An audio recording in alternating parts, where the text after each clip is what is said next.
Well, in the meantime, filmmaker Emelonye, the director and producer of the biopic Badamasi, The Portrait of a General, has been reacting to the release of a new book, A Journey in Service by General Babangida, which also captures the subject of his movie. According to Emelonye, the general's new book corroborates most of his narratives in the movie, which was released under controversial circumstances in the UK after the filmmaker claimed threats to life back in 2021. I cannot do this without you, my brother. The main difference between Badamasi, which is the biopic that I made of the erstwhile Nigerian president, General Ibrahim Badamasi Babangida, and the book that he just released, titled A Life in Service, is that while one with thousands of words and 440 pages tries to narrate a story, the other, in the form of a picture, tells 1,000 words. So Badamasi invites us into the world, shows us, makes us eavesdroppers, witnesses. In the room, in the meetings, we are there watching instead of reading the description of somebody. And mind you, the book IBB by no stretch of the imagination is Wole Soyinka or Chinua Achebe. So the narration is a military general's narration, competent but not flowery. So the difference is that if you essentially the film is based on conversations with him, interviews with him. So the general information is nearly the same. The difference is that I have selected certain episodes of his life that lend themselves to drama.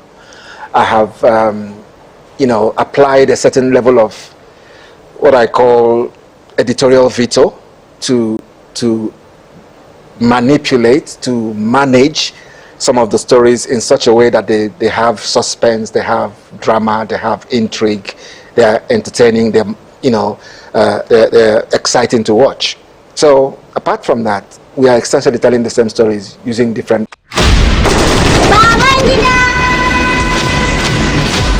Zaka iya suman duk abin da yake so, amma ban da soja ba. You are the most hated officer around here. I cannot do this without you, my brother. I'm a filmmaker first and foremost. I'm trying to dramatize the life of a very interesting, very intriguing leader. And I had to make choices what to choose. So for argument's sake, I sidetracked the Delegiwa issue because I felt, there is no definitive answer to that. The controversies around that might end up becoming a distraction from the story that we're trying to tell. But there was no escaping the June 12th because that has come to define his legacy as an ex-president of Nigeria. So we had to confront that head on. And I think that was the basis for most of the threats that I got, because some quarters believed that I had received money. I wish I'd received money, the type that was flying around the other day, that they said that I'd received money to launder the image of the president. No, all I wanted to do was to tell the story using a character that is interesting, a character that people will find intriguing, a character that divides opinion. Some people love him to death, some people will swear by him, and use that character to broaden the scope of my storytelling. Nollywood has evolved from those days where we tell housewife stories. Now we're tackling real issues. And if we don't tell these stories, if we don't have a Badamasi and such like films, or have books like A Life in Service that helps our previous leaders to leave a legacy, to narrate things from their point of view. Each time an elderly person dies, they die without. We recognize that the government, be it civilian or military, needs the consent of the people to govern. we do not intend to rule by force.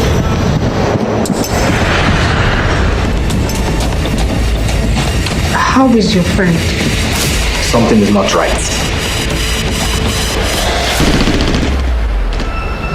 They came with tanks. Tanks are not going to run like a car. Major Gideon Oka wished to happily inform you of the successful ousting of General Ibrahim Badamasi Babangida.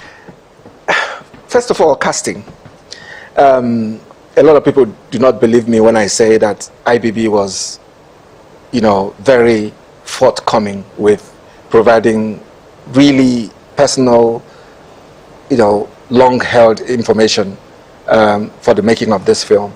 So during the interviews that led to the writing of the script, we discussed casting. Who would you like to play you? So I gave him a bunch of Nigerian actors, potential actors that would play him, and he chose Enyinna. He felt Enyinna had the charisma, he had the talent, and more importantly, he had the robust blockbuster look that he had as a young man, and that was and he also had a slight resemblance with Babangida, and he chose him, and he said, that guy, I'll be happy with him playing the role. And Enyinna is a very close friend of mine, and he got the role eventually. But the making of the film, there were elements of the story that needed a certain location to make it happen. For argument's sake, there were lots of riots in the film, the June 12 riot, the SAP riots, and all of those riots that eventually defined and forced IBB to leave office. So would you shoot those riots in Lagos or in the streets of Port Harcourt? It would be very difficult. So what I did was to go back to my alma mater, University of Nigeria and Nsukka, and in collaboration with the Department for Theatre and Film, set the 1993-1985 riots on the campus. That way, we had the crowd, mostly young people, which was the way it was at that time, and then we had control over the crowd, so we could say cut, and they will stop, and not, go from there to burning houses and stuff like that, start a riot. No, so University of Nigeria and Nsukka provided that location and that control to be able to get it right.